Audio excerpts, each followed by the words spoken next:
My name is Rosebelle Peters, and my quality improvement project is the implementation of an evidence-based simulation facilitator training at the University of Tennessee at Chattanooga School of Nursing. My committee chair is Dr. Bernadette Dupre, and my community member is Dr. Cherry Gwynn. And I just wanted to thank Dr. Chris Smith, our director, for allowing me to implement this project and having our faculty as my population.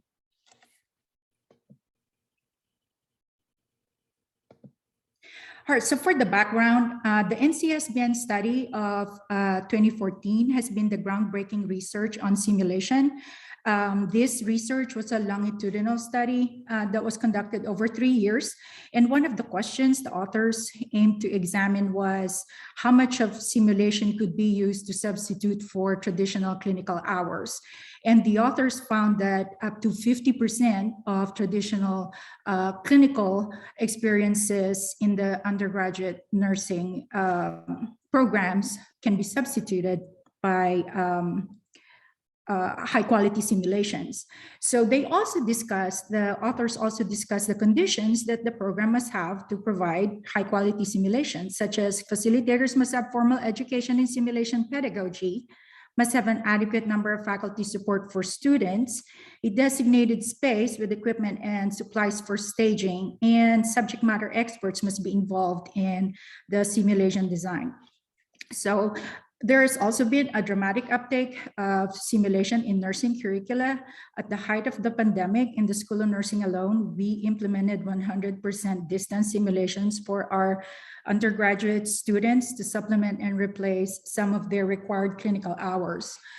Professional organizations also, such as NCSBN, the Society for Simulation in Healthcare, or SSIH, and the International Nursing Association for Clinical Simulation and Learning, or INACSL, provided best practice standards and recommendations for simulation facilitation. The NCSBN supported the use of theory-based faculty development program. The SSIH accreditation standard for education and teaching listed criteria regarding faculty development and evaluation. And as recently as September of this year, INACSL published its most recent standard of current best practice for faculty development. And for the problem, in order to for simulation experiences to be effective, it is important to be consistent with facilitation, and variations in the facilitation of simulation experiences could result in inconsistencies in learning outcomes. So currently, we do not have an organized education training or training for simulation facilitators, and this leads to variation in facilitation practices. And also, we do not have a standardized evaluation process for simulation facilitators in my facility or in my organization. So for the purpose, first, I need to identify what a simulation facilitator is. So according to SSIH, a simulation facilitator is an individual who is trained to guide and support participants in achieving learning outcomes. So my project aims to standardize the facilitation of simulation-based education through the development of competent facilitators in providing high-quality simulation experience. And I will also use a competency-based evaluation tool specific to simulation facilitators. In the past, studies have used the National League of Nursing competency tool for nurse educators, and also the QSEN, or the QSEN standards of best practice for simulation facilitators. And in my project, I'm going to use the competency-based evaluation tool specific for facilitators. The significance and need at UTC, there is no standardized education. We do have trainings that we can participate in. For example, we can go to conferences, we can attend webinars, or the vendors come to our lab and do an education, but we do not have a standardized, formalized training at this currently. And there's also no competency-based evaluation for those who are facilitating simulation-based education. And it is getting more difficult to get clinical placements, and that's just the bottom line. It's not going to get any easier in the future. So this leads to my PICO question. Among clinical nursing faculty, how does the implementation of an evidence-based simulation facilitator training program compared to the current practice impact faculty competence and self-efficacy in the facilitation of simulation? So this is the PRISMA flow diagram that guided my literature review. The search words were nursing, simulation, facilitator, and training.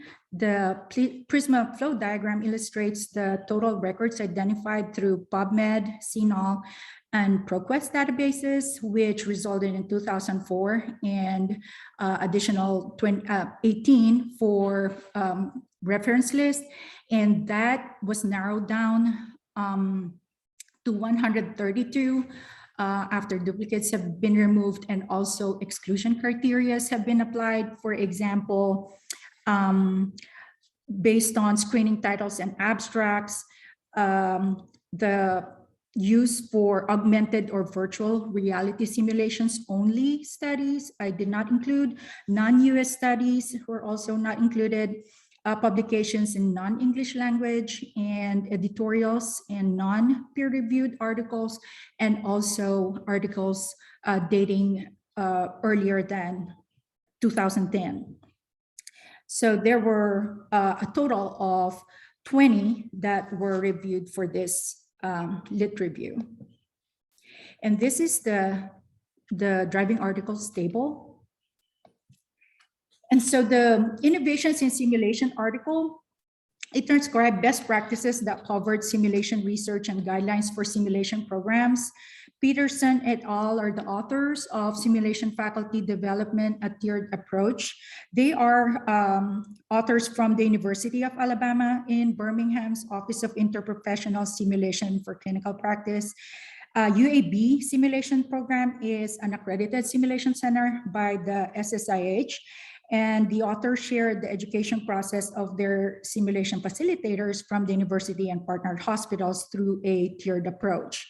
And the NCSBN study recommendations and next practice by Rutherford, Hemming et al. Was a follow-up to the NCSBN study published in 2014.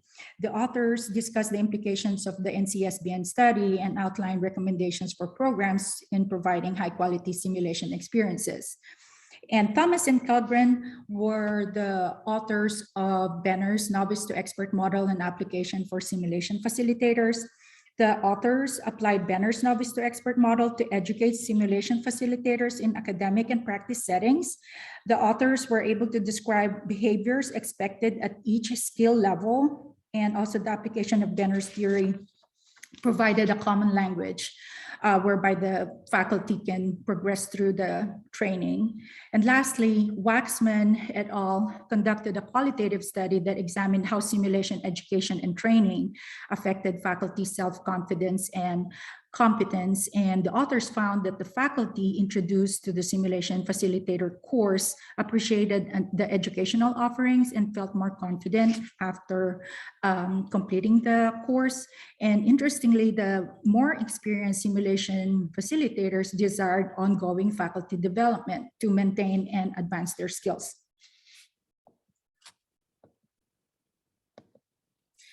Among the articles reviewed, gaps in the literature were identified. Although some organizations implemented faculty training, very few studies were performed on a structured training program. Some of the evaluation tools used were the NLN competencies for nurse educators, like I said, and the QSEN competencies. QSEN stand for Quality and Safety Education for Nurses. However, I found that most of the authors of the studies echo the need for a framework to develop facilitators education program. So the project implementation plan, quality improvement project will be implemented, and then quantitative and qualitative measures will also be used. And I will also have focus groups for the qualitative measures, and then pre and post assessment surveys will be conducted, and then observation of competencies. And this is my logic model, which I will discuss in the next slide.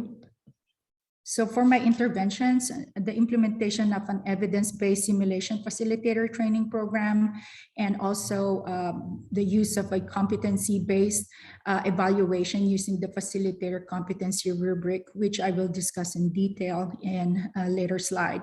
So for my short-term goals, 50% of clinical faculty will apply concepts learned, and also 50% of clinical faculty will report increased self-efficacy after their participation. So there will be 3 steps to my implementation plan. The first one will be the pre-intervention and self-assessment of skills level, and also self-assessment of self-efficacy. Step 2 will be the education offerings and the workshop. Observations of return demonstration scenarios and evaluation of skills will also follow after participants have completed the education offerings or sessions. And the last step will be post-intervention assessment of skills level and self-efficacy, and the qualitative assessment of the focus group. There will also be an ongoing just-in-time education sessions as needed during steps 2 and 3. So for the description of my organization, I got this information from the University of Tennessee at Chattanooga website. But for the School of Nursing, which my population will come from, we have in the undergraduate program, we have at any given semester, we have about 200 students, pre-licensure students, and also over 100 graduate students that are enrolled in the nurse practitioner program and also the nurse anesthesia program. And we have about 30, give or take, clinical faculty for those programs. So the project environment, the anticipated barriers for faculty pushback, like I said, I'm thankful that I received support from the School of Nursing director. Scheduling, I am offering a face-to-face and also an online education session, and observation for the evaluation of scenarios that will also be offered online, and recorded scenarios for skills for the evaluation process. So a SWOT analysis has been conducted in the strengths, some of the strengths in my organization, leadership support, and also current simulation program. We do have one. And faculty buy-in for my weaknesses, faculty buy-in, limited simulation lab space, and also scheduling has been identified as weaknesses. And then for opportunities, interprofessional expansion, we do have in the College of Health Education and Professional Studies, we do have other healthcare professions like doctor in physical therapy, doctor in occupational therapy, masters in public health, masters in social work, and so forth. So there is an opportunity for interprofessional collaboration, and also potential for revenue stream. And then for our threat, there's lack of funding and also simulation programs at competing schools. So for the anticipated impact, the implementation of best practices in simulation facilitation through education will increase compliance with SSIH for our lab accreditation. And this will also standardize the simulation facilitation for all programs. And clinical faculty will develop competency in simulation facilitation, and also we will have an ongoing evaluation based on observed competencies. So the facilitator competency rubric was the one that I was talking about earlier that I will be utilized for my project. This was developed using the Banner's, using Patricia Banner's novice to expert model, and also for the concepts, the developers used in Excel's best standard in simulation facilitators. So just kind of give you an example here. Under concepts, preparation was one of the criteria that was identified by Inaxel as best standard for simulation facilitation. And under preparation, there are several components that that's part of that preparation. So let's just look at scheduling, for example. So participant can be depending on their knowledge of the critical components of scheduling, they will be identified through scoring. So you can see that beginner to advanced beginner or novice to advanced beginner, it will be 1 to 2. And then the component, the competent will be scored a 3, and proficient to expert will be scored 4 and 5. So that is for the, this is for the facilitator, simulation facilitator specifically. And this is my project timeline. So that starts today to pass my QE. And then I am working on my IRB with UTC. So I plan to submit that by end of the month. And then between December and February, I will be putting together learning modules, and pre-intervention survey will open, and well, enrollment in learning management system first, which is Canvas, and then pre-intervention surveys will open for participants. And then March 2022, I will start the formal education again. I will be available for in-person and also for online. Participants can complete them online as well. April to July next year, I will continue with the education offerings and begin post-intervention surveys for those who have completed the education sessions. And then August 2022, continue with the implementation and monitor the activities in Canvas.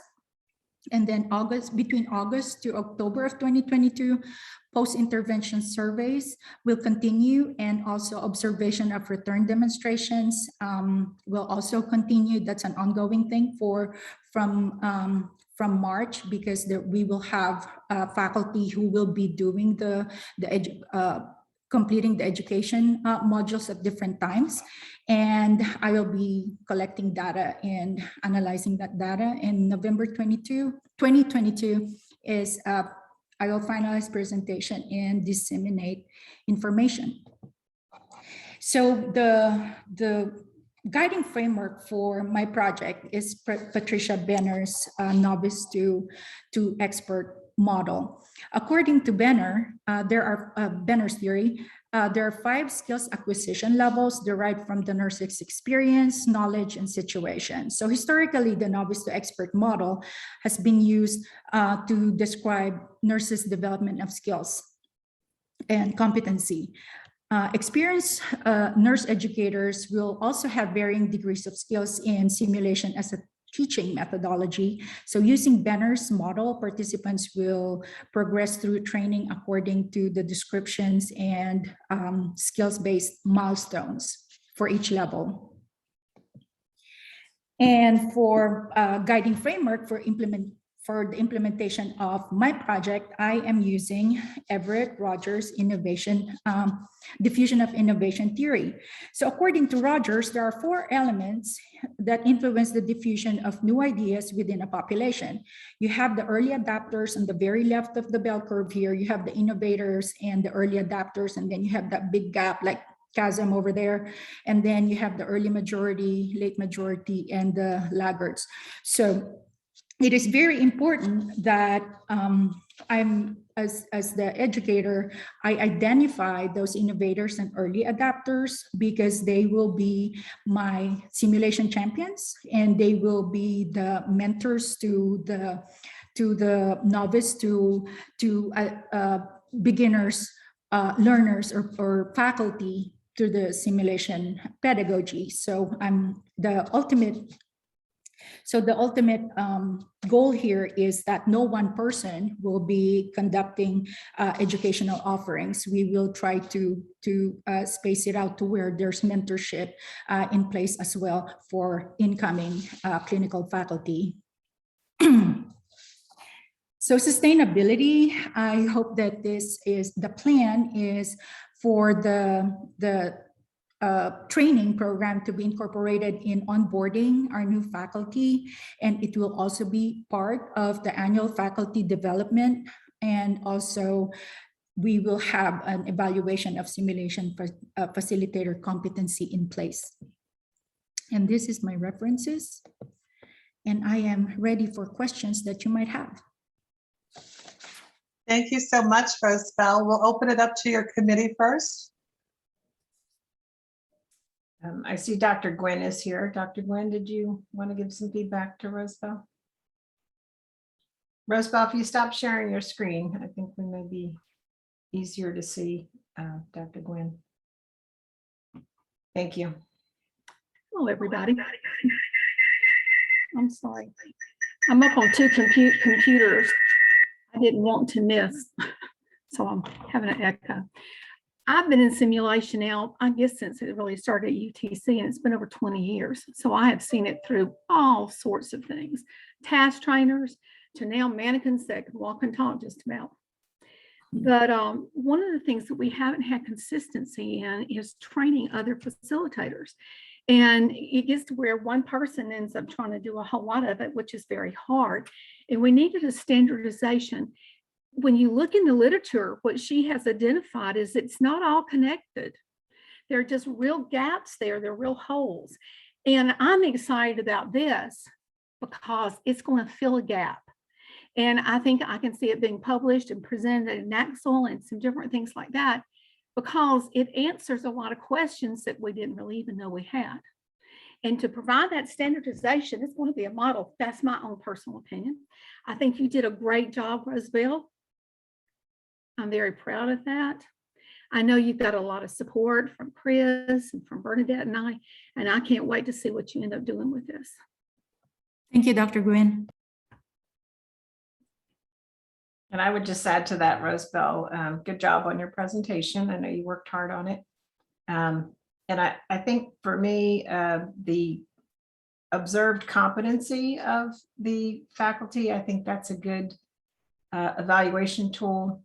I know, currently that's not something that happens, but, giving some objective feedback when you're observing a competency and actually developing a skill where you end up with a competency based on a rubric, I think that's important for standardizing and knowing the quality of simulation facilitation that's being offered. So good work. I'm looking forward to your implementation.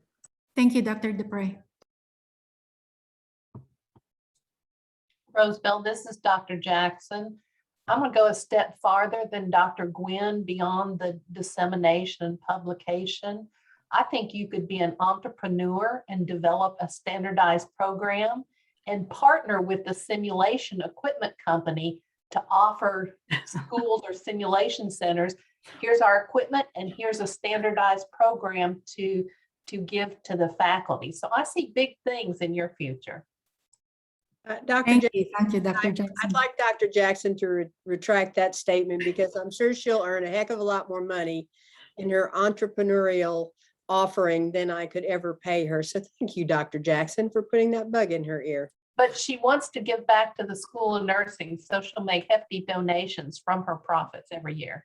Yeah, we need money for a building. How about that? I had no doubt that Chris Smith was going to speak up after you said that, Johnny.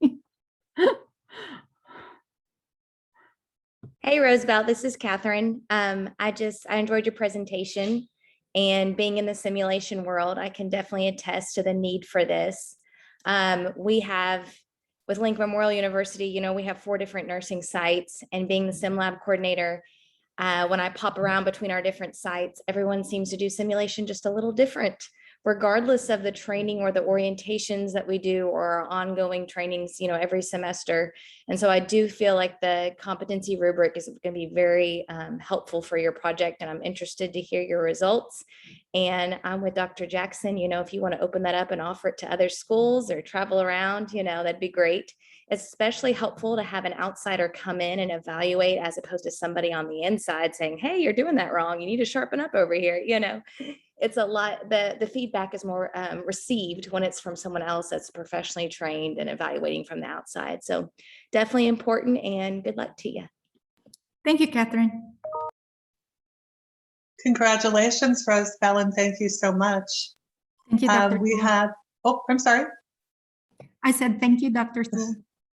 We have our final presenter of the afternoon, and that is Bethany